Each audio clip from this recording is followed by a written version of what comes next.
بسم الله الرحمن الرحيم. قال الملأ الذين استكبروا من قومه لنخرجنك يا شعيب والذين آمنوا معك من قريتنا أو لتعودن في ملتنا. قال أولو كنا كارهين قد افترينا على الله كذبا إن عدنا في ملتكم بعد إذ نجانا الله منها وما يكون لنا أن نعود فيها إلا أن يشاء الله ربنا وسع ربنا كل شيء علما على الله توكلنا ربنا افتح بيننا وبين قومنا بالحق وأنت خير الفاتحين. وقال الملأ الذين كفروا من قومه لئن اتبعتم شعيبا إنكم إذا لخاسرون فأخذتهم الرجفة فأصبحوا في دارهم جاثمين. الذين كذبوا شعيبا كأن لم يغنوا فيها الذين كذبوا شعيبا كانوا هم الخاسرين. فتولى عنهم وقال يا قوم لقد أبلغتكم رسالات ربي ونصحت لكم فكيف آسى على قوم كافرين. وما أرسلنا في قرية من نبي إلا أخذنا أهلها بالبأساء والضراء لعلهم يضرعون ثم بدلنا مكان السيئة الحسنة حتى عفوا وقالوا قد مس آباءنا الضراء والسراء فأخذناهم بغتة وهم لا يشعرون. ولو أن أهل القرى آمنوا واتقوا لفتحنا عليهم بركات من السماء والأرض ولكن كذبوا فأخذناهم بما كانوا يكسبون. أفأمن أهل القرى أن يأتيهم بأسنا بياتا وهم نائمون أو أمن أهل القرى أن يأتيهم بأسنا ضحى وهم يلعبون. أفأمنوا مكر الله فلا يأمن مكر الله إلا القوم الخاسرون. أولم يهد للذين يرثون الأرض من بعد أهلها أن لو نشاء أصبناهم بذنوبهم ونطبع على قلوبهم فهم لا يسمعون. تلك القرى نقص عليك من أنبائها ولقد جاءتهم رسلهم بالبينات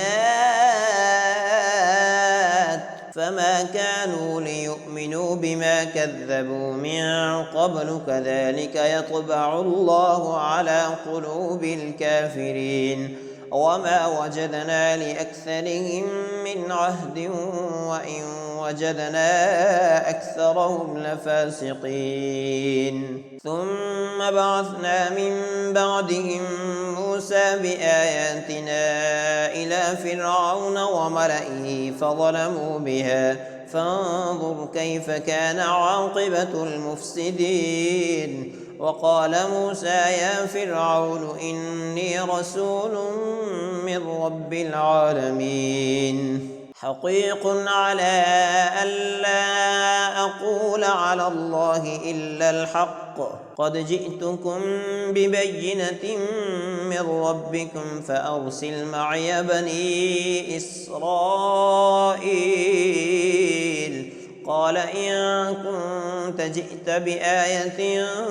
فأت بها إن كنت من الصادقين. فألقى عصاه فإذا هي ثعبان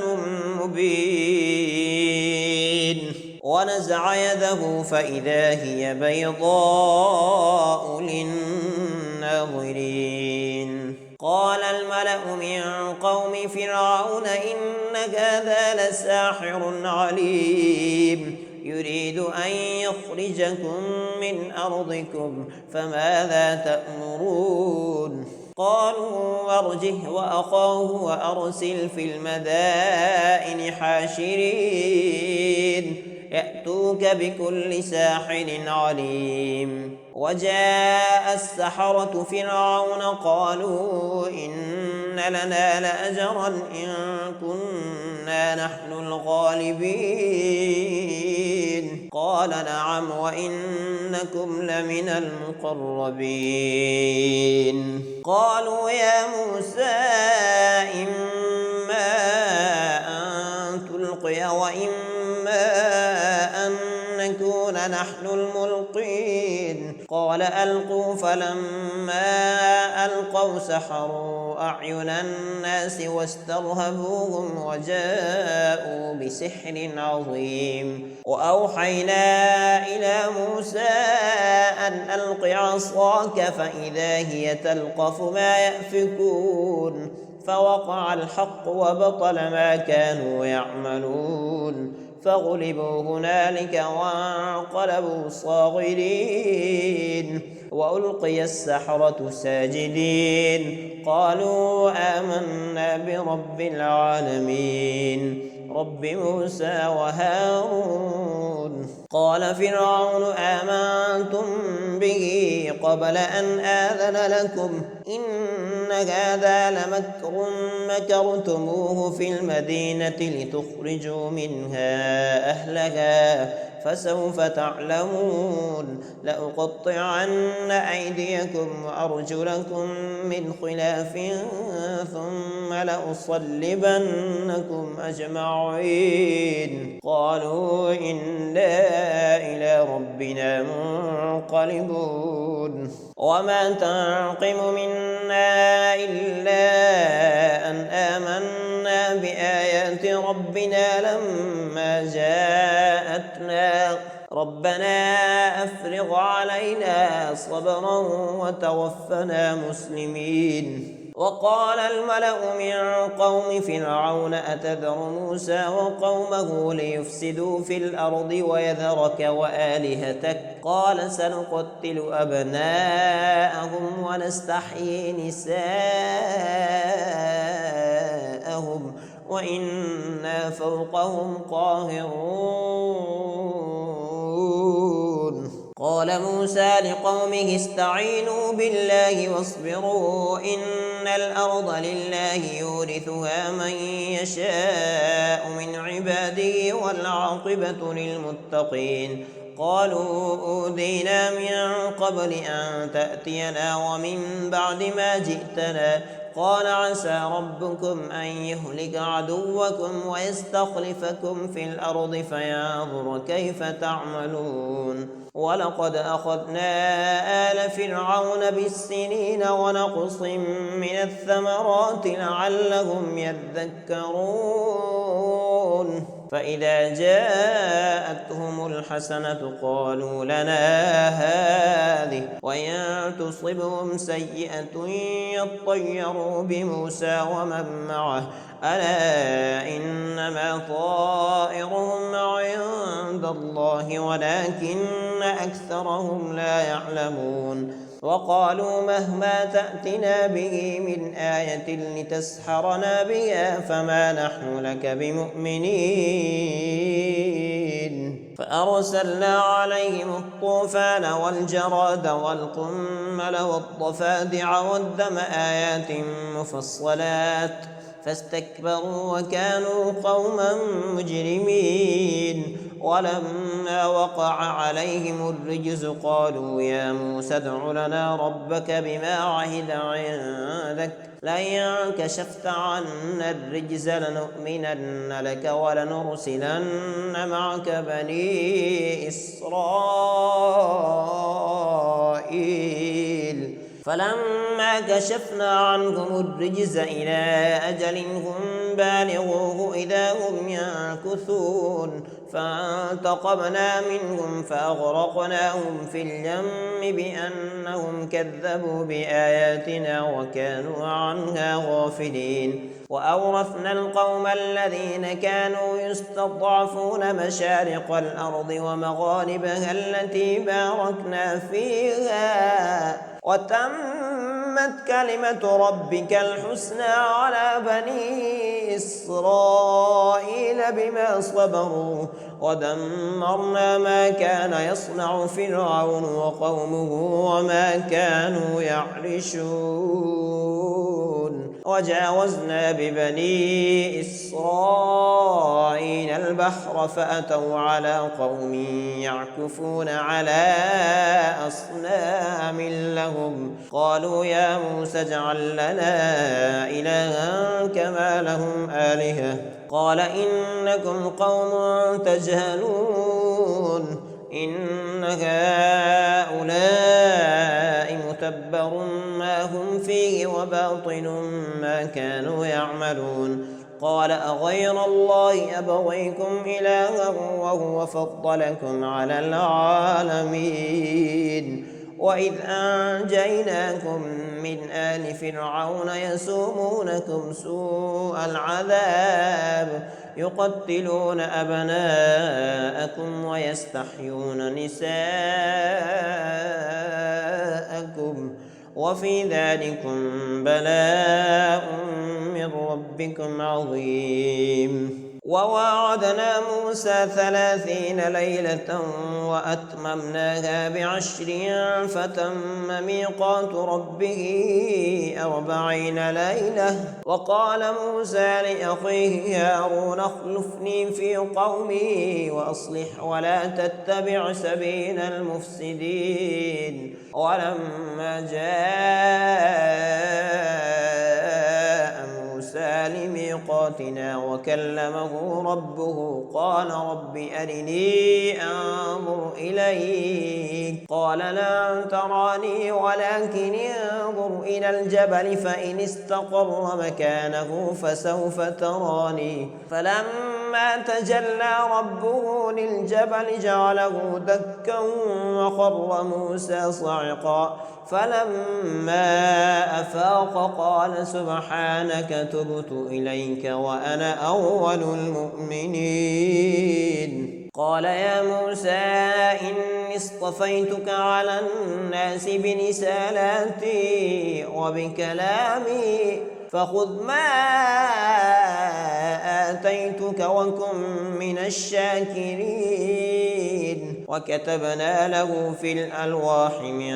كل شيء موعظة وتفصيلا لكل شيء فخذها بقوة وأمر قومك يأخذوا بأحسنها سأريكم دار الفاسقين سأصرف عن آياتي الذين يتكبرون في الأرض بغير الحق وإن يروا كل آية لا يؤمنوا بها وإن يروا سبيل الرشد لا يتخذوه سبيلا وإن يروا سبيل الغي يتخذوه سبيلا ذلك بأنهم كذبوا بآياتنا وكانوا عنها غافلين والذين كذبوا بآياتنا ولقاء الآخرة حبطت أعمالهم هل يجزون إلا ما كانوا يعملون واتخذ قوم موسى من بعده من حليهم عجلا جسدا له خوار ألم يروا أنه لا يكلمهم ولا يهديهم سبيلا اتخذوه وكانوا ظالمين ولما سقط في أيديهم ورأوا أنهم قد ضلوا قالوا لئن لم يرحمنا ربنا ويغفر لنا لنكونن من الخاسرين ولما رجع موسى إلى قومه غضبان أسفا قال بئس ما خلفتموني من بعدي أعجلتم أمر ربكم وألقى الألواح وأخذ برأس أخيه يجره إليه قال ابن أم إن القوم استضعفوني وكادوا يقتلونني فلا تشمت بي الأعداء ولا تجعلني مع القوم الظالمين قال رب اغفر لي ولأخي وأدخلنا في رحمتك وأنت أرحم الراحمين إن الذين اتخذوا العجل سينالهم غضب من ربهم وذلة في الحياة الدنيا وكذلك نجزي المفترين والذين عملوا السيئات ثم تابوا من بعدها وآمنوا إن ربك من بعدها لغفور رحيم ولما سكت عن موسى الغضب أخذ الألواح وفي نسختها هدى ورحمة للذين هم لربهم يرغبون واختار موسى قومه 70 رجلا لميقاتنا فلما أخذتهم الرجفة قال رب لو شئت أهلكتهم من قبل وإياي أتهلكنا بما فعل السفهاء منا إن هي إلا فتنتك تضل بها من تشاء وتهدي من تشاء أنت ولينا فاغفر لنا وارحمنا وأنت خير الغافرين واكتب لنا في هذه الدنيا حسنة وفي الآخرة إنا هدنا إليك قال عذابي أصيب به من أشاء ورحمتي وسعت كل شيء فسأكتبها للذين يتقون ويؤتون الزكاة والذين هم بآياتنا يؤمنون الذين يتبعون الرسول النبي الأمي الذي يجدونه مكتوبا عندهم في التوراة والإنجيل يأمرهم بالمعروف وينهاهم عن المنكر ويحل لهم الطيبات ويحرم عليهم الخبائث ويضع عنهم إصرهم والأغلال التي كانت عليهم فالذين آمنوا به وعزروه ونصروه واتبعوا النور الذي أنزل معه أولئك هم المفلحون قل يا أيها الناس إني رسول الله إليكم جميعا الذي له ملك السماوات والأرض لا إله إلا هو يحيي ويميت فآمنوا بالله ورسوله النبي الأمي الذي يؤمن بالله وكلماته واتبعوه لعلكم تهتدون ومن قوم موسى أمة يهدون بالحق وبه يعدلون وقطعناهم 12 أسباطا أمما وأوحينا إلى موسى إذ استسقاه قومه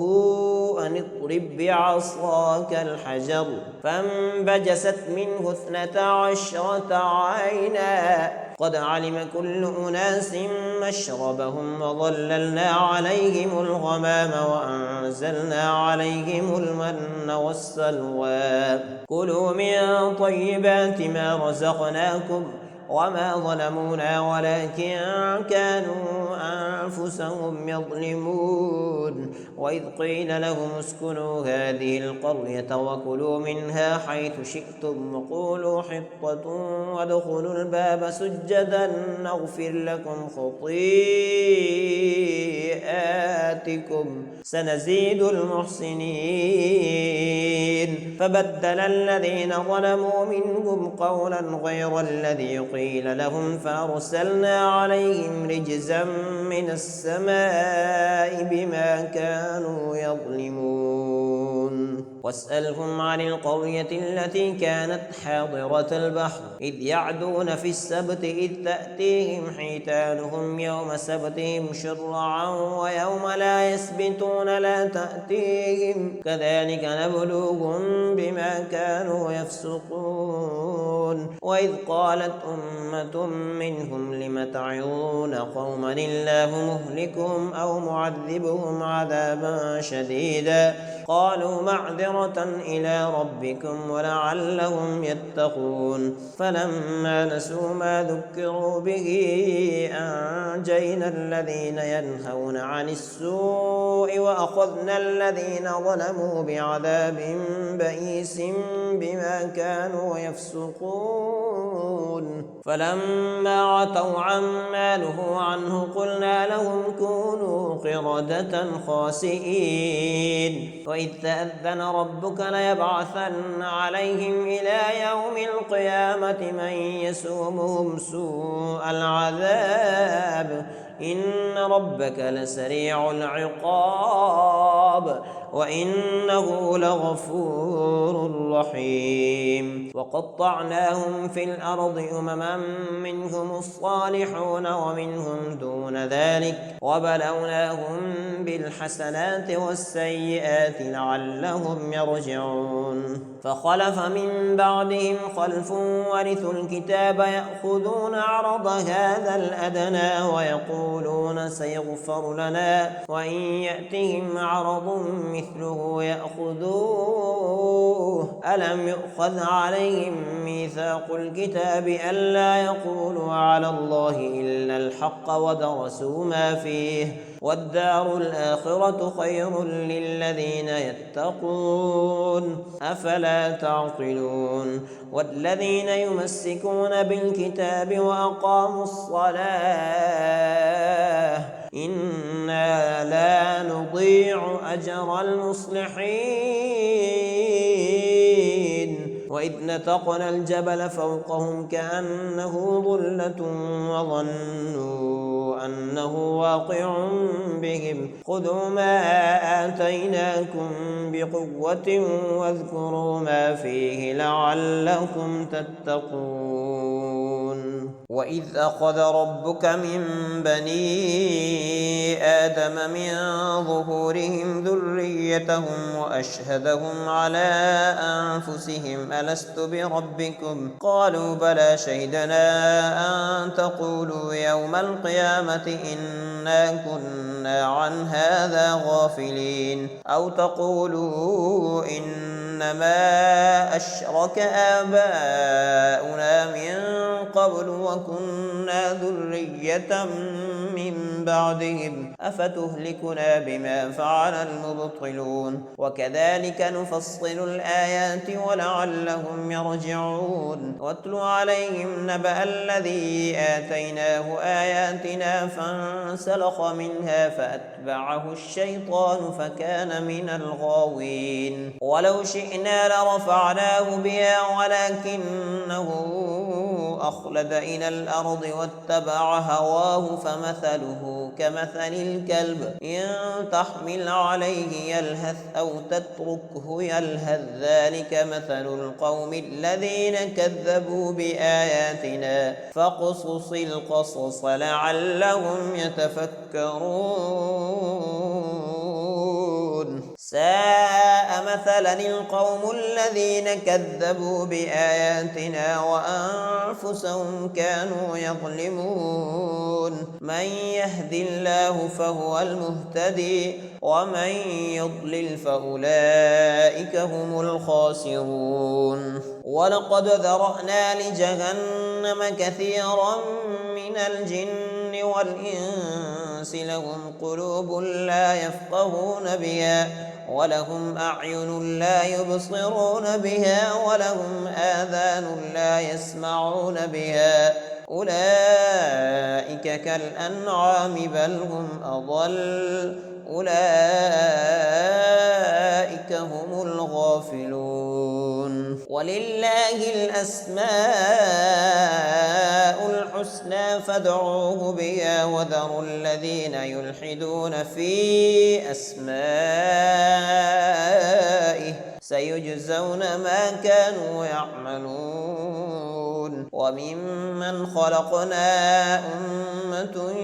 يهدون بالحق وبه يعدلون والذين كذبوا بآياتنا سنستدرجهم من حيث لا يعلمون وأملي لهم إن كيدي متين أولم يتفكروا ما بصاحبهم من جنة إن هو إلا نذير مبين أولم ينظروا في ملكوت السماوات والأرض وما خلق الله من شيء وأن عسى أن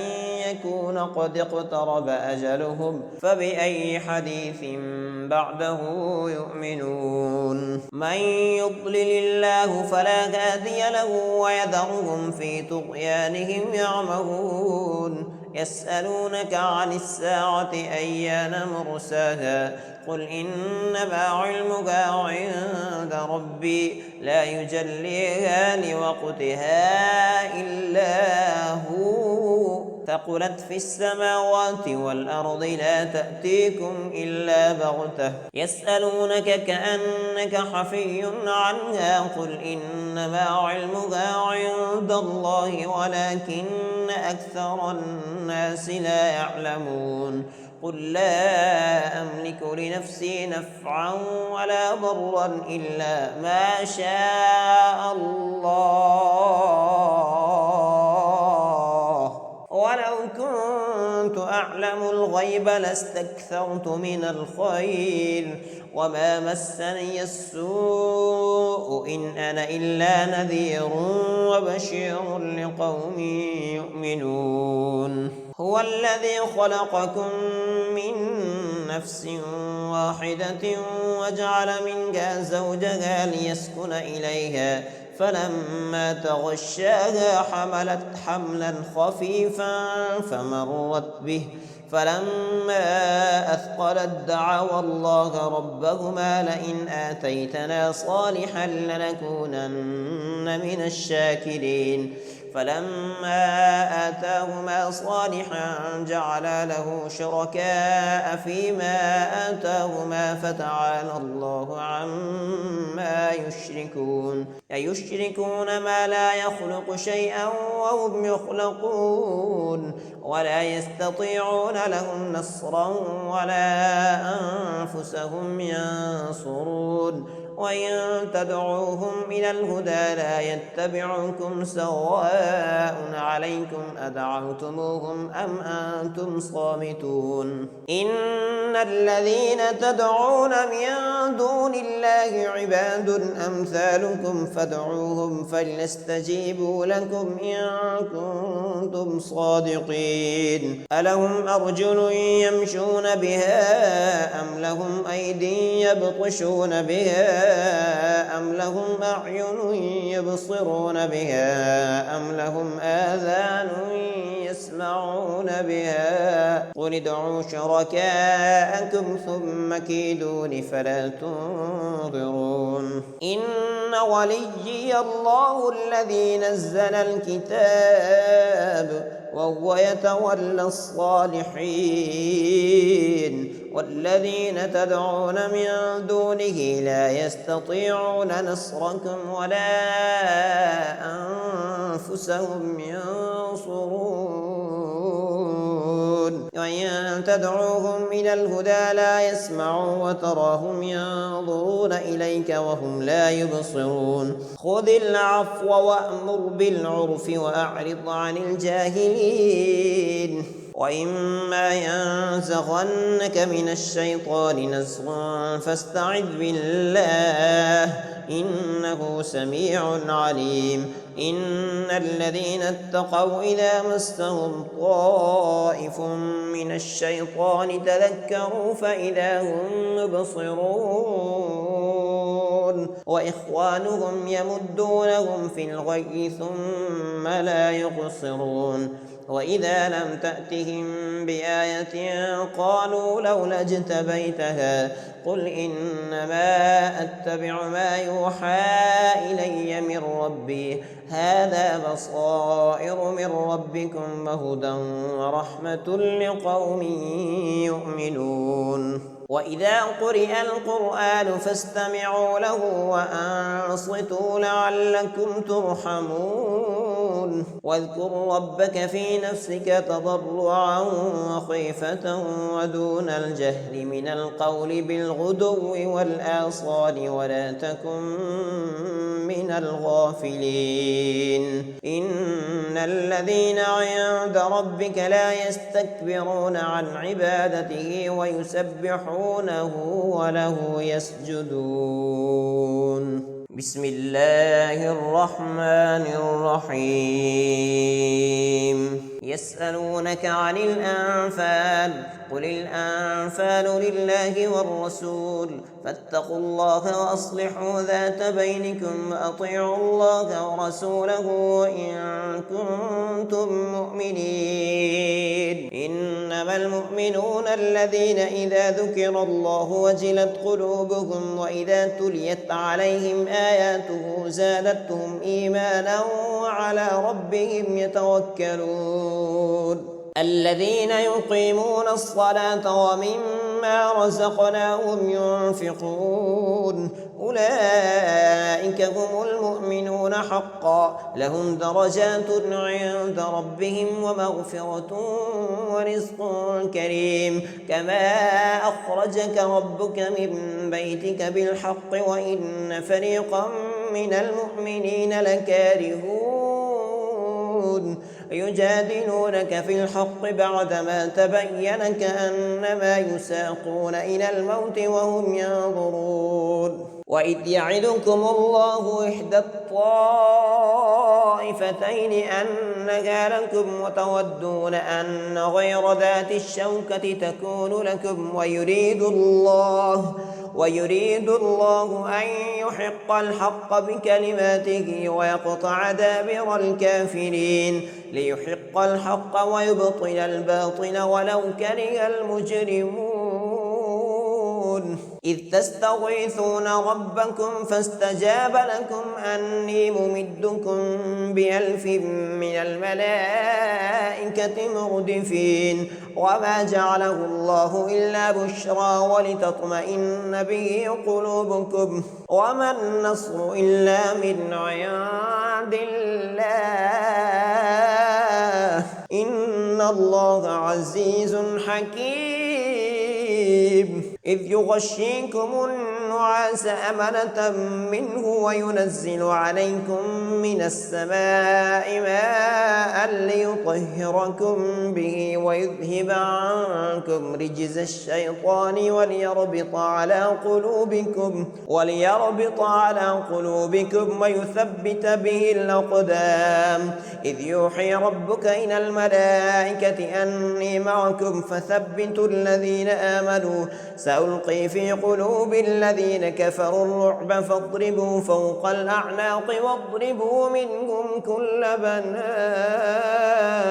ذلك بأنهم شاقوا الله ورسوله ومن يشاقق الله ورسوله فإن الله شديد العقاب ذلكم فذوقوه وأن للكافرين عذاب النار يا أيها الذين آمنوا إذا لقيتم الذين كفروا زحفا فلا تولوهم الأدبار ومن يولهم يومئذ دبره إلا متحرفا لقتال أو متحيزا إلى فئة فقد باء بغضب من الله ومأواه جهنم وبئس المصير فلم تقتلوهم ولكن الله قتلهم وما رميت إذ رميت ولكن الله رمى وليبلي المؤمنين منه بلاء حسنا إن الله سميع عليم. ذلكم وأن الله موهن كيد الكافرين.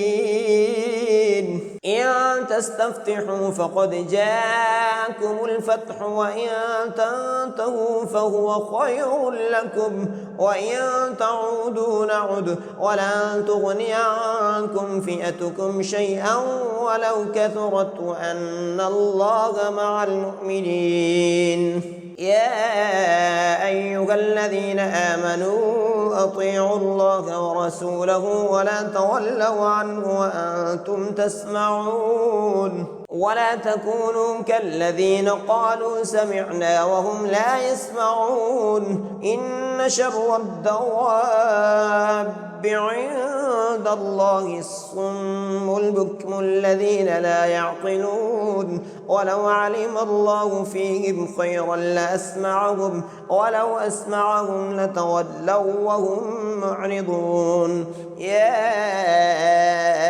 أيها الذين آمنوا استجيبوا لله وللرسول إذا دعاكم لما يحييكم واعلموا أن الله يحول بين المرء وقلبه وأنه إليه تحشرون. واتقوا فتنة لا تصيبن الذين ظلموا منكم خاصة واعلموا أن الله شديد العقاب.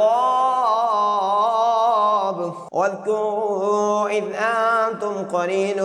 مستضعفون في الأرض تخافون أن يتخطفكم الناس فآواكم وأيدكم بنصره ورزقكم من الطيبات لعلكم تشكرون. يا أيها الذين آمنوا لا تخونوا الله والرسول وتخونوا أماناتكم وأنتم تعلمون. واعلموا أنما أموالكم وأولادكم فتنة وأن الله عنده أجر عظيم. يا أيها الذين آمنوا إن تتقوا الله يجعل لكم فرقانا ويكفر عنكم سيئاتكم ويغفر لكم والله ذو الفضل العظيم. وإذ يمكر بك الذين كفروا ليثبتوك أو يقتلوك أو يخرجوك ويمكرون ويمكر الله والله خير الماكرين. وإذا تتلى عليهم آياتنا قالوا قد سمعنا لو نشاء لقلنا مثل هذا إن هذا إلا أساطير الأولين.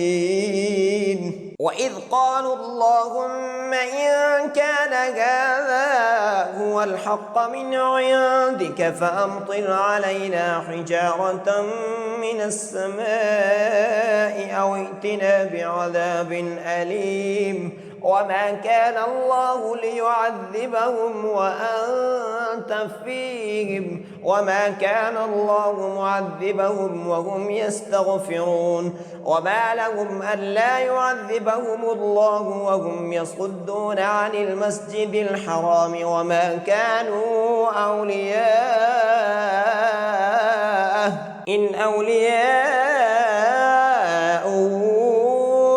المتقون ولكن أكثرهم لا يعلمون. وما كان صلاتهم عند البيت إلا مكاء وتصدية فذوقوا العذاب بما كنتم تكفرون. إن الذين كفروا ينفقون أموالهم ليصدوا عن سبيل الله فسينفقونها ثم تكون عليهم حسرة ثم يغلبون والذين كفروا إلى جهنم يحشرون. ليميز الله الخبيث من الطيب ويجعل الخبيث بعضه على بعض فيركمه جميعا فيجعله في جهنم أولئك هم الخاسرون. قل للذين كفروا إن ينتهوا يغفر لهم ما قد سلف وإن يعودوا فقد مضت سنة الأولين وقاتلوهم حتى لا تكون فتنة ويكون الدين كله لله فإن ينتهوا فإن الله بما يعملون بصير وإن تولوا فاعلموا أن الله مولاكم نعم المولى ونعم النصير.